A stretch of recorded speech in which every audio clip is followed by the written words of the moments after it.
Hello everyone, this is Christian with Topical Productions, and welcome to another video featuring one of the new Commander 2013 decks. This time we will be taking a look at Topical Productions writer Christian Goldie's ideas on the Naya offering, Nature of the Beast. This deck features two new commanders in Gahiji Honored One and Marath, Will of the Wild, and brings back an old favorite of many commander players, Mayael the Anima. Before we examine the new commanders, let's take a look at some of the notable reprints included in Nature of the Beast. For powerful lands making a comeback, we have Contested Cliffs and Command Tower. The Tower is an auto-include in almost any multiple color commander deck, and the Naya colors can always make use of the Cliffs, acting as a source of removal of your opponent's utility creatures when they have to square off against your huge beasts. Wrath of God and Avenger of Zendikar add value to the deck, and are both staples in their respective colors. Eternal Dragon is another included card that is a great utility option for white decks. And like the other Commander 2013 decks, Nature of the Beast includes both Soul Ring and Swiftfoot Boots. Every seasoned Commander player knows that you can never have too many Soul Rings. One of the most exciting things about the new Commander decks are the new cards. Each deck contains a slew of powerful new additions to the format, and Nature of the Beast is no exception. Opal Palace is a solid mana-fixing land that will also put a number of +1/+1 counters on your general equal to the number of times it has been cast from the command zone. This works in perfect synergy if you choose Marath, Will of the Wild as your commander, letting him to come into play at an even higher power level. Naya Soul Beast has a steep converted mana cost at 8, but can be an absolute boss in a multiplayer game. Sure, there is the potential for a big miss, but if your playgroup is heavy with ramp decks, or love to cast big spells, then this Trampler could easily come in with 10 or more power. Curse of Chaos, Curse of Predation, and Curse of the Forsaken. The new cycle of curses may seem awkward if you're trying to run all three of them in a given deck, but with a proper strategy, Curse of Predation can be very powerful if you're running Marath and a counter-heavy deck, while Curse of the Forsaken can be useful if you go with a more token swarm theme. Tempt with Discovery. An interesting gamble if there are other ramp players at the table, but if you can drop it early on turn 3 or 4, you may net an extra land or two from players who are having trouble fixing their colors or have missed a land drop. From the Ashes is a very powerful land destruction spell that seems slightly less mean than other mass LD, as it only hits non-basic lands, and the controller of those lands gets to put some basics onto the field for their trouble. While one-ofs like Maze of Vith and Gaia's Cradle can usually be handled by someone at the table, if your playgroup is populated with high-power lands, this card may be useful to you. After the dust settles, cast Restore to get what you need from one of the graveyards. Restore also gets bonus points for having epic flavor text, courtesy of Mayael. Darksteel Mutation. This card is amazing in the commander format for its ability to essentially take an opposing commander out of the picture while making it difficult for its controller to get it back into the command zone. Giving the creature no abilities with the exception of indestructibility ensures that an opponent either has to use some form of enchantment removal or a precious exile removal spell if they want to use their general again. Sure, it makes for a good chump blocker, but this deck has so much trample, it won't do much to save your opponent's life totals. With the new cards out of the way, let's take a look at the three commanders included in Nature of the Beast. Mayael the Anima. It's the throwback commander included in the deck and is one of the most powerful Naya commanders out there. Her ability to fetch up 5 or more power beaters from your deck in a format with many options for manipulating your library is incredibly strong. Tap 6 mana to get an instant speed Eldrazi. Yes please. Unfortunately, she doesn't drive well with the stock list in this deck, as there are only 22 creatures total in the deck, and only 11 of them can be fetched up with Mayael's ability. This is far too low of a count to have any certainty that you're not going to whiff when activating Mayael. She is still an exceptionally strong commander that can make use of some of the more powerful creatures in the deck, but Nature of the Beast would not function reliably with Mayael at the helm right out of the box.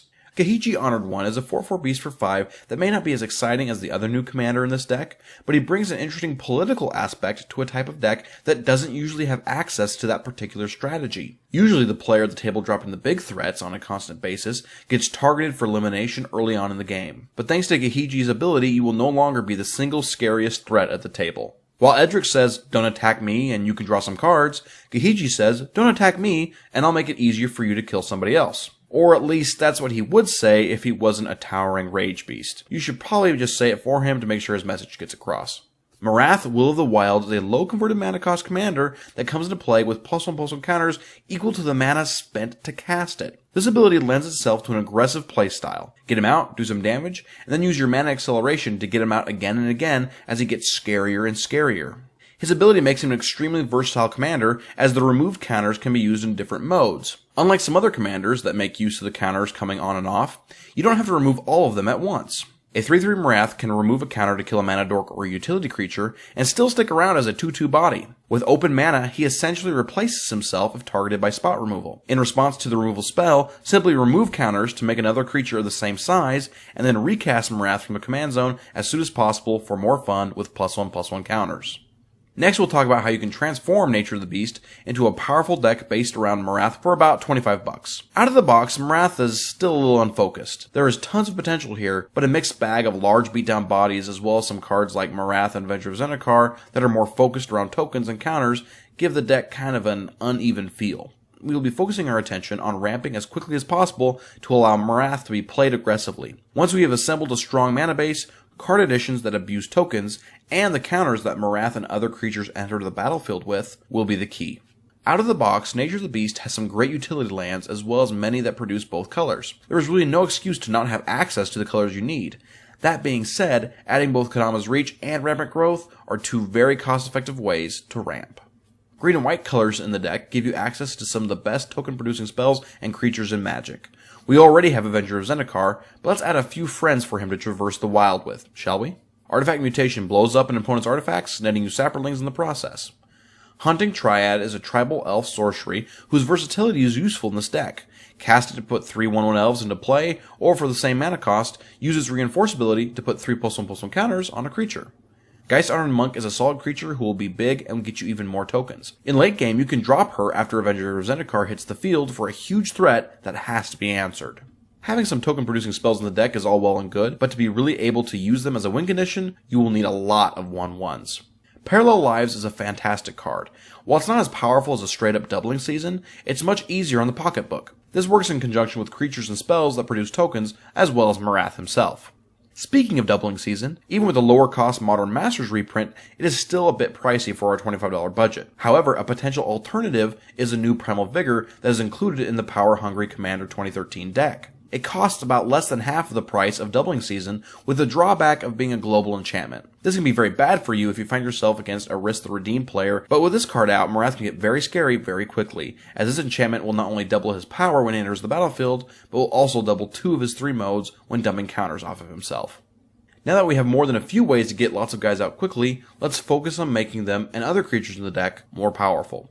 Cathar's Crusade. This often overlooked white enchantment will put a +1/+1 counter on each creature you control when another creature enters the battlefield on your side of the table. Juniper Order Ranger and Champion of Lamphold. Both of these staunch warriors love counters, and both are affected when one or more creatures come into play under your control. The Ranger will beef up both himself and the newly cast creature, while Champion of Lamphold gets bigger herself with each friend that joins your team, with the added bonus of making all of your dudes harder and harder for your opponents to block.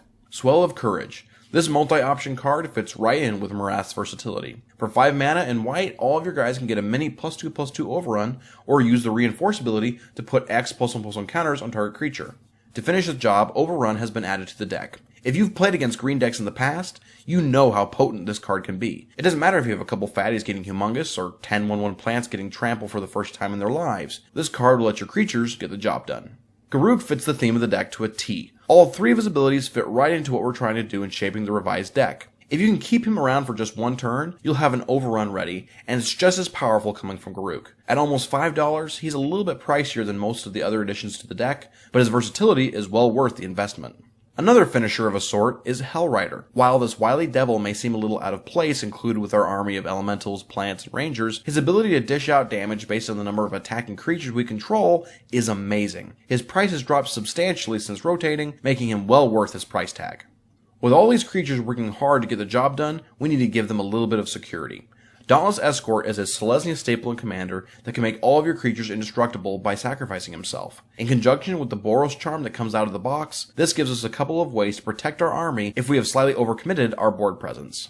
Nullmage Shepherd is another great utility card when you are producing lots of guys. This is a great addition to the deck, especially if your opponents start playing enchantments like Dueling Grounds or Winter Orb that will prevent you from executing your game plan. Since we chose to modify this pre-constructed deck based around Marath and his amazing flexibility, we should include a few cards in our list that will really put his power level over the top. Illusionist Bracers and Basilisk Collar. The Bracers are an incredibly cheap way to get double activations out of Marath's ability. Pay 1 mana, get 2 counters, deal 2 damage, or get 2 tokens. Late game with a big Marath and access to open mana, you can see how incredibly powerful this effect can be. The Basilisk Collar is pure power, giving Marath both lifelink and death touch. Removing 1 counter for the price of 1 mana and killing our opponent's best stuff screams value. Now just think if you have the collar and the bracers on at the same time.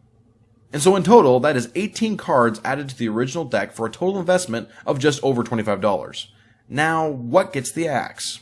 Archangel. A 5/5 flyer with vigilance for 7 mana just isn't powerful enough and doesn't fit the deck's new strategy. Since Marath is the commander, Mayael the Anima is getting cut. But Gahiji Honored One is sticking around for his political implications and the potential power boost to all of our small guys swarming the field.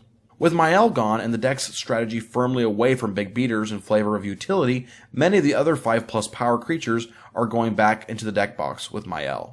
Spellbreaker Behemoth, Spite Bellows, Valley Rannet, Crater Hellion, Rakeclaw Gargantuan, Ravenous Baloth, and Magus of the Arena all get cut. Slice and Dice, Where Ancients Tread, and Drum Hunter all get taken out of the deck as well, as each one only work when dropping big power threats. Crows and Warchief and Contested Cliffs get removed as well. With the aforementioned cuts from the deck, there just aren't enough big beasts in the deck to warrant their inclusion. Curse of Chaos and Witch Hunt are both being cut due to their low power level. When looking at the deck as a whole against these cards, you'll almost never want to cast these 2 enchantments if you have anything else in your hand. War Cadence. This card seemed kinda awkward as we want to keep our mana open to use Marath effectively, not tie it all up in hopes of creating some difficult blocking decisions for our opponents.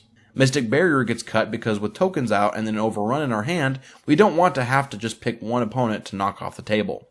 This Marath deck doesn't play as many creatures as you might expect in these colors, and many of the Shard's staple beaters are absent. But with Marath at the helm and a lot of ways to put creatures on the board, this deck can be a fun, albeit unconventional way, to play a Naya list. Thanks to Christian Goldie of East Coast Commander for breaking down the deck for us. Subscribe for more videos along with the rest of the Commander 2013 decks. I'm Karsten with Topical Productions, and as always, thanks for watching.